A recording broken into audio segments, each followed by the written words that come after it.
Namaste. What a beautiful message from Pujya Swamiji on ahimsa. Ahimsa paramo dharmaha, the main trust of our human life as ahimsa. May we join in prayer for this amazing opportunity to be here in this very sacred space. Om Sahana Vavatu Sahanau Bhunaktu Sahaviryam Karavavahai Tejasvinavadhitamastu Ma Vidvishavahai. Om Shanti Shanti Shanti. Harihi Om. Shri Gurubhyo Namaha. Harihi Om.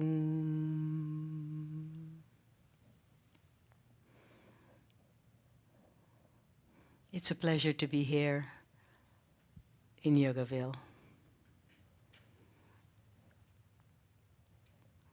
What is ahimsa? We knew from Gandhi's Satyagraha that it is the path of truth. His purpose was to free India, and he did so skillfully with simple, incredible trust of his own heart.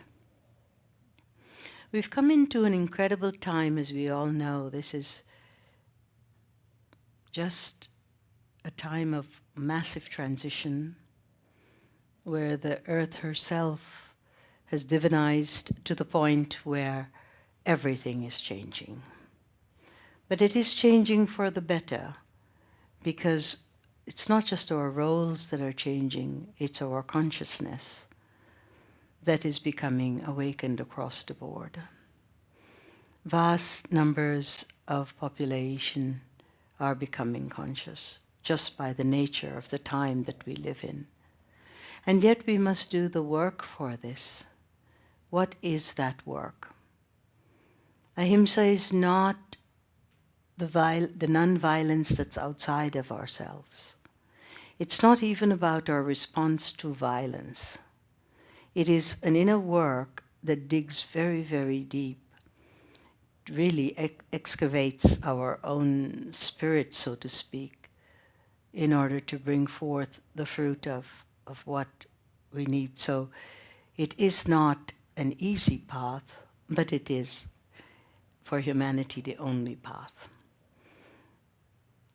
In the course that we've been teaching this last weekend, this past few days, we talk about the Shakti energy of the feminine, the divine feminine, the primordial feminine, the absolute that we must bring back into a state of balance again.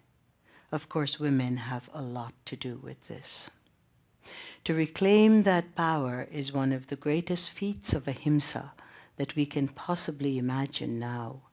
It is the most imminent goal awaiting us as women. Men also have an incredible role here. They also have the Shakti in a very different way and purposed differently because of the way that we are configured in the gender. And we all know that eventually we transcend even these genders. But to go back to understanding that there has to be a balance in our universe, not just of male and female, Shiva and Shakti, but the divine feminine within itself, because she is the mother of the earth. She is the nurturing and nourishing and healing factor. Peace is a very feminine thing. In fact, without the mother, there is no peace. And so we can look at ahimsa from the point of view of cultivating our incredible primordial femininity again, and what does that really mean? So much of it has been shifted over millennia by various power structures for various reasons, simply from a response of fear of that power that the woman carries, that the mother carries. She's synonymous with Mother Earth. She is Mother Earth. She has the creativity in her womb. She has not only the ability to birth ideas and creativity and nourishment and nurturance for all her young and the men and the animals and forests, trees and skies, but the absolute power to endure the suffering that Mother Earth endures as well. We cannot arrive at a place of reclaiming whom we are without understanding our basic nature as configured by Mother Nature.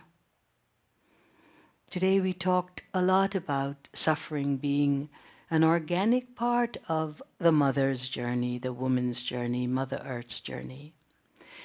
And what do I mean? That women just suffer and that we are there to abide by pain? But the suffering takes on a different light. It takes on, compared to the massive power of our primordial Shakti as the feminine, suffering is just negotiated and mitigated in so many incredible ways when we reclaim that power. The amount of himsa, which is not a himsa, that has been put upon our Mother Earth is so vast, indescribable. And now it is time for us to reclaim it, but women have to resume the understanding of who they truly are. We are fighting all the time for equal rights, but we have the superior rights of passage, R-I-T-E-S. We shan't be so concerned about equal rights. Nothing in the world is exactly the same or equal. Everything has a purpose and everything has its own magnificence to it by rote of its mere nature. But what we are looking at is understanding the deeper values of the Shakti. What does Shakti have to do with the Himsa? As I said, peace is a feminine principle. It is the maternal bedrock on which all of our life depend. Every time we have rocketed our minds and intelligence to discover more of nature and destroy her as a result of it, for so much of it is destroyed through the investigative mind, through the pioneering mind. We cannot blame our karmas for having these thrusts, these forward thrusts. But what we can do is we have to always consider that it is damage to the very Shakti of our Mother Earth. The very Shakti of the woman gets damaged. So we reclaim that. We reclaim it because our first duty, humanitarian duty, is ahimsa, the protection of our mother. And the mother is totally connected to us. How did clinical medicine, how did poisoning or food source, how did genetically modifying one species' memory into another in a whole conglomerate of chaos, how did all of these so-called life ways became normal for us? Have we ever questioned how could we ever have condoned and participate in these processes that dehumanizes the very consciousness that we, the human species, carry? We're looking at all of this, and it comes down to one word: Mother. Mother Earth, Bharata, Bhumi, whatever we call her. She's inside of the womb of every female species, and certainly in the consciousness of every woman.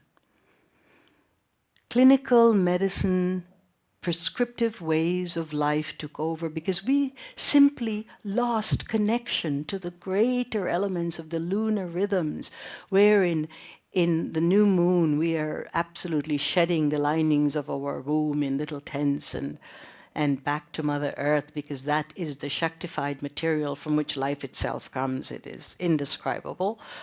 And at the full moon, receiving the full ojas and 16 notches or nityas of Mother Moon, we have each boon that is given to the woman to ask for, just in that incredible understanding.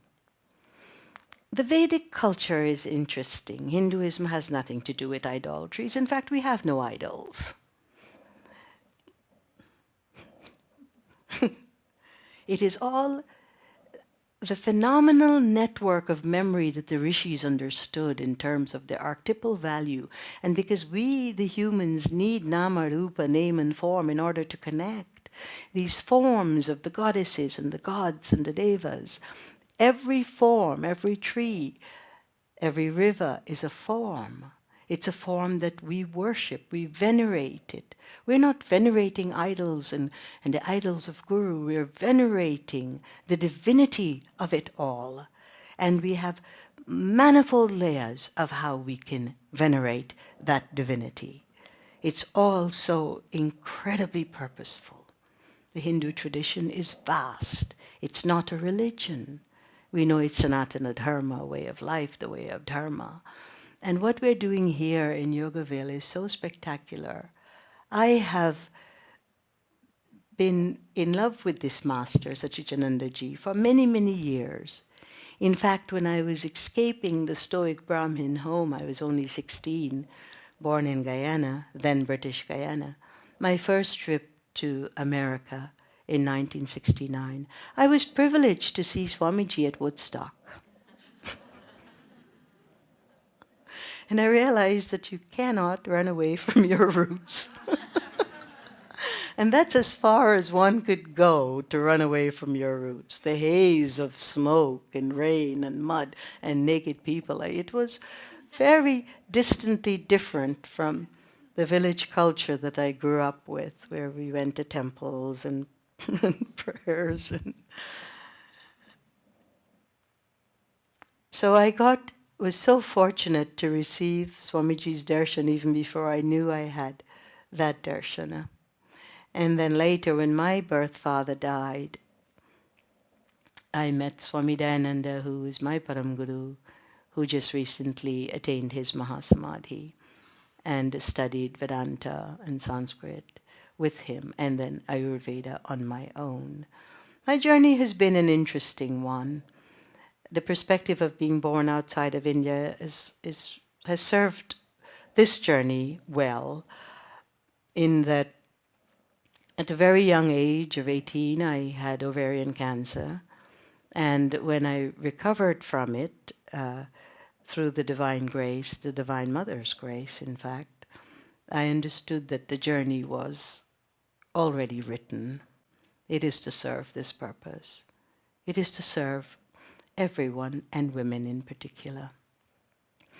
So we can say so many things about ahimsa. We all know that peace starts within us, and so we have to do the inner work in order to make that whole synthesis of life meaningful for us. It has to begin inside.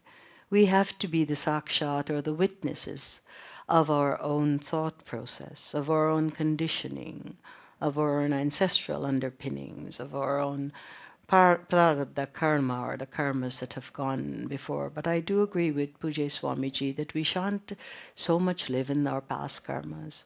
But certainly if part of the roof falls and it falls on a particular head, it is part of our karma. And we accept that. And then it really mitigates why, how, when, where, and all of these things.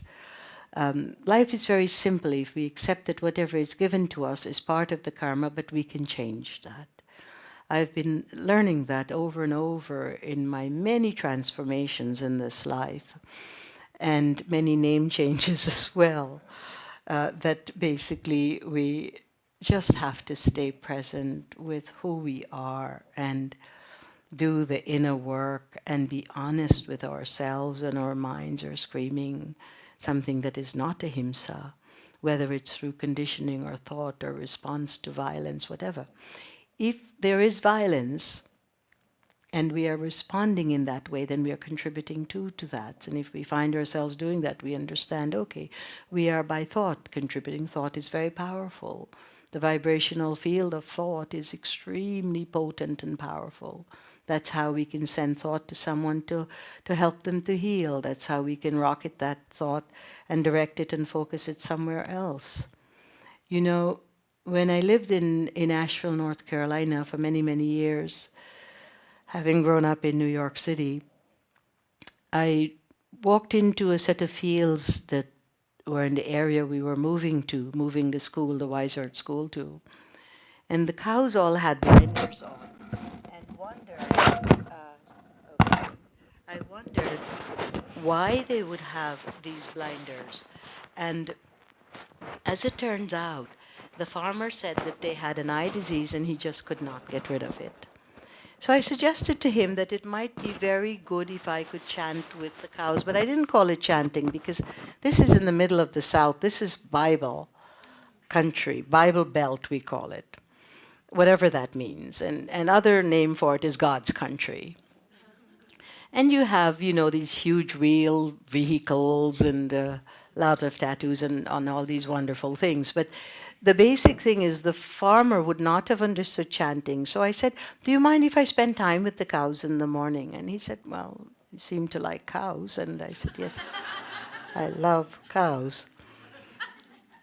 They don't, many of our local rural people in that area didn't even take a train outside of their community. That's how innocent their vital tissue were. They were just part of that land, many doing beautiful farms until GMOs moved in and the contamination of our food source took over as a normal process in America.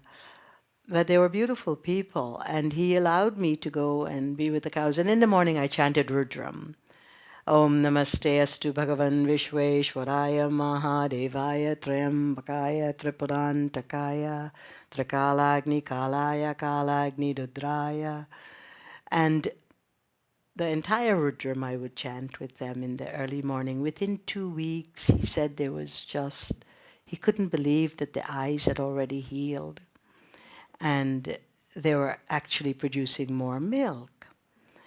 Now, that gave me an idea that I should actually continue to work with them, but not chanting the Rudram. Rudram is very specific. It's Shiva in the form of the destroyer of everything that is untoward and toxic and etc., etc., etc. Shiva does a phenomenal dance with this, and we are imploring him to not be so fierce in the Rudram.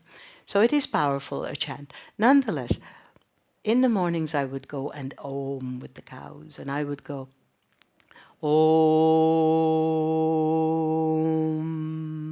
and they would Om back. Om. And after a while I realized, like so much else in America, we have it all backwards. They were never mooing, they were always Oming. Later, as I settled in well into Pisgah Mountains, it's beautiful because it's where the Cherokee people used to live before they were marched on to Oklahoma, and many not arriving there. So the sassafras and ginseng and the forests were still filled with their herbs. There was still sentiency in the earth, but you could also hear it cry. So we did lots and lots of Vedic pujas there because to heal the land. What is ahimsa? Ahimsa, is it only about being kind to each other as human beings and to the animals? No. Ahimsa is remembering our connection back to Mother Earth, that she gives us everything, that she sustains us, that her love is truly unconditional, that her care and trust for us is supreme, immutable. That immutability, that connection, that seamless relationship that we've always had was fractured, and now it's time to get it back. Not just by becoming environmentalists, because you have to go through laws. While I was touring in New Zealand, I found a magnificent thing that the Maori people, the natural Aboriginal people of New Zealand, were able to accomplish for their sacred river, like the Ganges, their sacred river.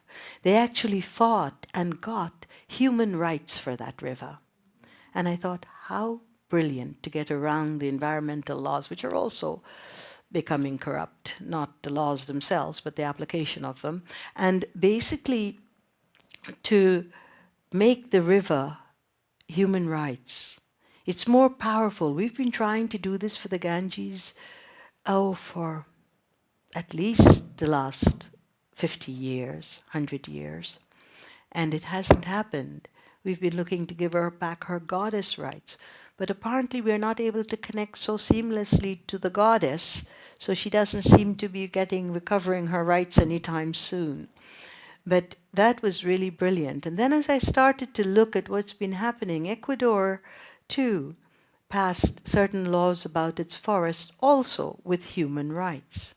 Now, these are new laws. These are phenomenal laws that are being passed. These are just the early precursors of what is happening and will be happening more and more with our participation. And that is, we are determined to protect our mother. And with that determination, we women first must reclaim our Shakti and our individual right back into our own power as women, because it had been sloughed off century after century after century. We have had it misused, feared, and devalued. And this is not a women's movement. This is not activism. We're not having any placards out there. This is inner work. This is difficult inner work because there's so much we have to override in order to get back to that space of sentiency within ourselves, that incredible noble space. Why am I concentrating on the women and not the men? Because it is the mothers who take care of the men and the children and the animals and the forest and the sky, the rivers, the water. Without mother, we have no care. Mother in all form is a phenomenal, phenomenal blessing. And we've got to, through our own practice, our own inner work is what I translate ahimsa to mean. Our own inner conscious work, we take back that which belongs to us, which is already there, which is natural to the whole organism of the female function. And it's not like we have to go anywhere and shop for it, it's right there. We just have to, as Swamiji would say, uncover the veils that had been covering it. And how can we do that now? Women had been trying from time to time, generation, your grandparents, your grandmothers, time after time to reclaim this enormous power. And this power is not the same as what we classify the word power to mean in the patriarchal societies that have built our world to the extent that it is now. When we are looking, and it's not a fight between matriarchs and patriarchs either, it is a rebalancing of the principle of the Shakti so that everyone is protected. But without it, we have no way of enforcing or living because there's no way we can enforce it. We have no way of living our own ahimsa. Ahimsa is not just our responsibility to thought and word and deed. All of it is conditioned. It's conditioned by our societies, our cultures, our myriad boundaries and barriers between people. And there's no fault in religion. Religion had one divinity. It was to venerate that God that we now know, and should all know, is within ourselves. And it isn't the fault of different scientists. And they're really, everyone has a karma. Everything is divine in its own light, so it's all going to happen. Dark, light, in between, whatever. However, the balancing force is reclaiming Shakti. I see that as the foremost work of ahimsa in our time. Because every time we make a sankalpa or an intent to protect thought and speech and word, then conditioning happens. Then you're hit by some toxic fumes, or you're hit by something else in the food source, or you're hit by this or that. And so you're constantly, if we're looking to have the mind create ahimsa, we're going to be constantly in this state of flux. And that is not a good place to be. So the only, not only, but a wonderful and perhaps efficient way to do this is to reclaim the core, the maternal core. We have no choice. Because from the maternal core, everything else flows. It flows intuitively. It brings the graces in our life without us having to mentalize it and put it into a practice. How many things over the years have we put into practices and felt that the practice alone, as well intended as it was going to reap us this huge gift of sentiency, of our awareness and consciousness, and how many times have we failed? I remember I was with the Kushis in Brookline, Massachusetts, when I was very young. That would have been after Woodstock. And they had started the first, of course, they were teaching macrobiotics and Oriental medicine, and they had started the first health food store in Brookline, Massachusetts, called Erewhon. I believe it was the first health food store in America. What an amazing movement, because it brought with it the intelligence back of the land, of the farmers, of natural farming, of organic farming, of it's a shame we have to call it organic. The whole earth is organic, except what we have done upon it. The other thing is a veneer. So now to have to call this organic is as if that's something new is an insane turnaround. It's like the om and the mooing. It's totally backwards. So now we've got health food stores. Do you know that our profit margin in America alone is over $50 billion a year in the health food market? But what has happened with this movement? I'm just giving us point in case of practice. Practice alone, we have to have something behind it. We have to have that core of ahimsa behind it, or else what happens is it becomes a humongous commerce. There's nothing wrong with making money or becoming commercial. But it has destroyed the very intent of health food. It has become a privileged pastime, and we haven't managed to serve one single poor person from this $50 billion of income that we get from that. So we have made it into what is called an elitist movement. How does this serve sentiency, can you tell me?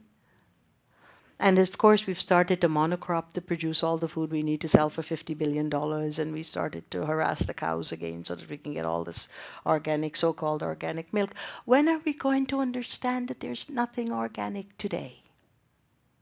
My garden is organic, you're spraying over there, you have genetically modified stuff, it's going to come over here. The whole universe partakes with each other.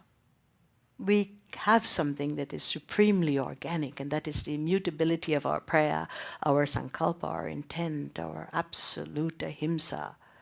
And look at it all through those lenses, and I'm still trying. I've had a lot of things following me around, many, many amazing junctures of obstacles and things to deal with. But the way I look at it is I always remember my grandmother saying that we're never given anything that we cannot carry. And I truly do believe that depending on the size of your journey, you're going to have the size of challenges to go with it. But if we can quickly bring back just the lens of ahimsa, let's say you're frustrated and irritated and angry and da da da. All of these emotions come from where? Mother Earth. She's screaming. She's absolutely suffering. And at the same time, she's abiding and enduring. Where do you think we get our emotions from? This is a vibratory field. We are picking up every human hurt, every hurt of the trees and the plant and the river. And we are all looking for happiness yoga and power yoga. But you know, that practice alone, called by an adjective, is not going to give us happiness or power.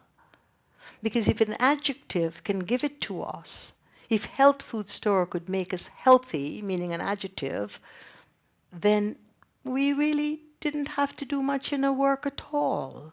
We could just sit back, earn a little bit of money, eat health foods, and just put the lens of ahimsa on when we have a headache, and then it would be very, very simple. But the adjectives don't work, because just like we can have happiness yoga, we can have misery yoga too. Just like we can have power yoga, we can have impotent yoga as well. I'm sorry. Just like we can have intelligent memory yoga, we can have stupid yoga too.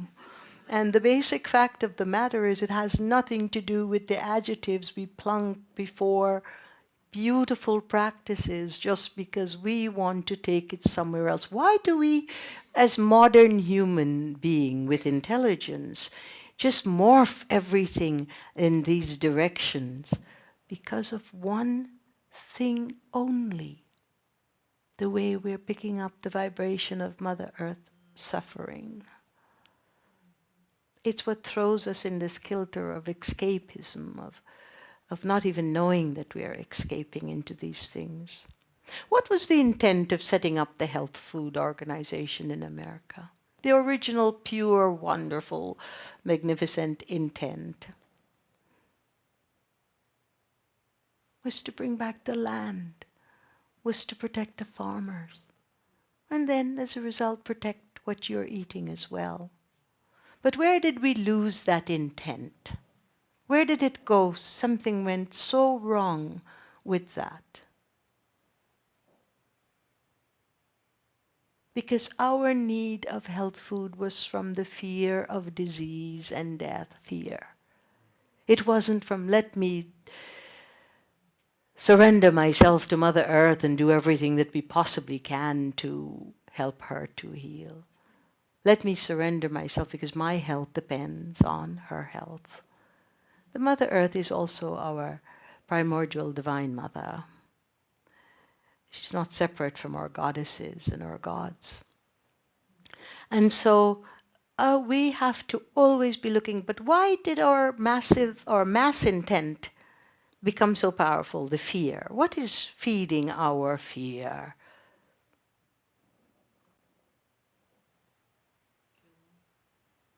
The suffering. So where is ahimsa in all of this? It's in your aware consciousness of the absolute need to completely re-embrace Mother, the absolute need to connect to her lunar rhythms or solar rhythms and learn them again. We could have never had toxic medicines. We could have never had these amazing untoward practices in our world if we had not lost that connection somewhere along the line. We were talking because my work, so to speak, comes through the instrument of Ayurveda.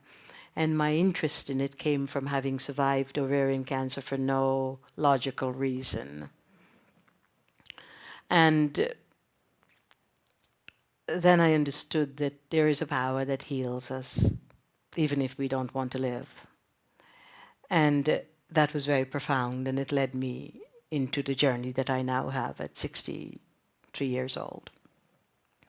But the phenomenal thing there in understanding the whole work that we are doing, it's so simple. I started looking at why did even Ayurveda start to become clinical? What was the clinical method? Why the clinical?